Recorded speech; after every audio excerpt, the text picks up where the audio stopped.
Shortly before midnight on Monday, Saudi Arabia issued an evacuation notice over state channels, telling civilians to clear the area around the port of Mukalla. The kingdom had decided that whatever was coming ashore in Yemen's east was an imminent threat. A few hours later, armored vehicles were rolling down a ship's ramp. According to Saudi and Yemeni officials, 2 vessels had arrived in Mukalla from Fujairah on the Emirati coast and switched off their tracking systems before unloading combat vehicles and weapons intended for the Southern Transitional Council (STC), the UAE-backed separatist movement that had spent the past month widening its grip across southern Yemen. At dawn on the 30th of December, Saudi aircraft struck the port in what Riyadh called a limited operation, tight enough to avoid mass casualties, loud enough to be heard in Abu Dhabi. Yemeni state media showed smoke rising above the docks and burned out vehicles near the waterfront. The head of Yemen's Presidential Leadership Council (PLC), Rashad Al-Alimi, responded with a demand that Emirati forces leave Yemen within 24 hours. He also cancelled a defense pact with the UAE and imposed emergency restrictions on ports and crossings. Saudi Arabia, for its part, chose words it has largely avoided in public when speaking about a fellow Gulf state. Its national security was a red line, and the Emirati steps were extremely dangerous. Hours after the Saudi strike, the UAE announced that it will withdraw its military personnel from Yemen and the termination of the remaining counter-terrorism personnel of its own volition. Despite the Emirati decision, which is more tactical than strategic, this was not, at its core, a quarrel about a single consignment. It was the clearest sign yet that Saudi red lines in Yemen have been crossed and that the kingdom's patience, after a decade of grinding war and uneasy compromise, is running out. To understand why Riyadh took the extraordinary step of striking a port that has sat for years within the anti-Houthi camp, one has to look past the pier and into 2 competing Gulf visions for Yemen. Saudi Arabia's Yemen policy has, in recent years, been shaped as much by trauma as by strategy. The military campaign, launched in 2015, became a costly lesson in the limits of Saudi coercion. Crown Prince Mohammed bin Salman has since worked to recast Saudi Arabia as a power that buys stability with diplomacy, investment, and regional deconfliction, ending the Qatar blockade in 2021 and restoring ties with Iran in 2023 as part of a broader effort to lower the regional temperature, enabling the kingdom to focus on its domestic economic transformation. In Yemen, that shift has meant restraint and engagement. Riyadh has leaned on Muscat to keep a channel open to the Houthis, betting that Oman's reputation as a quiet broker can help turn a ceasefire into a political track that allows Saudi Arabia to step back without watching Yemen collapse into an even worse security threat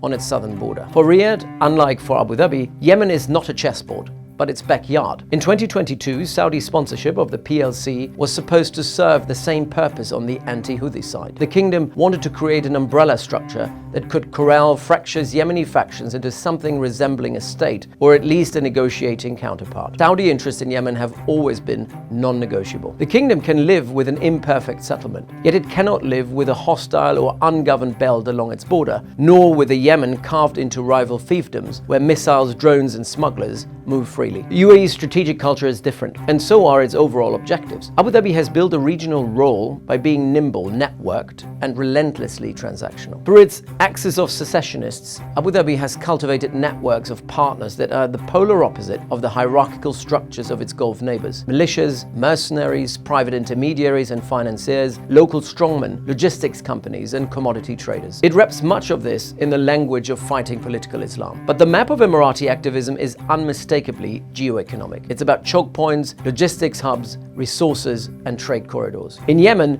that approach has long centered on the south. The STC was not simply backed by the UAE. It was nurtured into an ecosystem consisting of a political leadership, security forces, and patronage networks that could function as a quasi-state, all wrapped in a powerful, organic, southern separatist narrative. This month's offensive, in which the STC and aligned forces seized key ground in Hadramaut and pushed the Saudi-backed PLC government further towards irrelevance, has turned that long-running project into a fait accompli. For Saudi Arabia, this is the moment when quiet discomfort became an acute strategic problem. The kingdom is now staring at what many Yemenis have feared for years. Not one Yemen, but 2.5 Yemens. A Houthi north, an STC-dominated south, and a nominal government in the middle that exists more in conference rooms than in territory. The strike on Mukalla was Riyadh's way of saying it will not accept a separatist arc stretching towards the very maritime corridors that define Yemen's geopolitical weight. Mukalla matters because Hadramaut matters. It's not only Yemen's largest governorate, it's also the eastern hinge between the Gulf and the Arabian interior, bordering Saudi Arabia and carrying deep social and historical ties with the kingdom. And in a year when Houthi attacks have repeatedly exposed the fragility of Red Sea shipping, Saudi decision-makers are newly sensitive to any actor that could weaponize Yemen's coastline, ports and access routes, whether that actor is an Iranian-aligned movement in Sana'a or a UAE-aligned separatist authority in the south. The immediate risk is that a coalition that once presented itself as a united front against the Houthis is now splintering into open confrontation, as Abu Dhabi and Riyadh find themselves increasingly on opposite sides in Sudan, Palestine and Somalia as well. The less obvious risk is that the UAE's model of network-centric statecraft makes Saudi ultimatums easier to issue than to enforce. Abu Dhabi may not need large uniform deployments to retain influence. It can delegate and embed. Asking Emirati forces to leave Yemen might be symbolically potent, but it will leave intact the local structures Abu Dhabi has built, and these are the ones that matter most. So the announcement by the UAE to withdraw all its forces from Yemen, the second such announcement since 2019,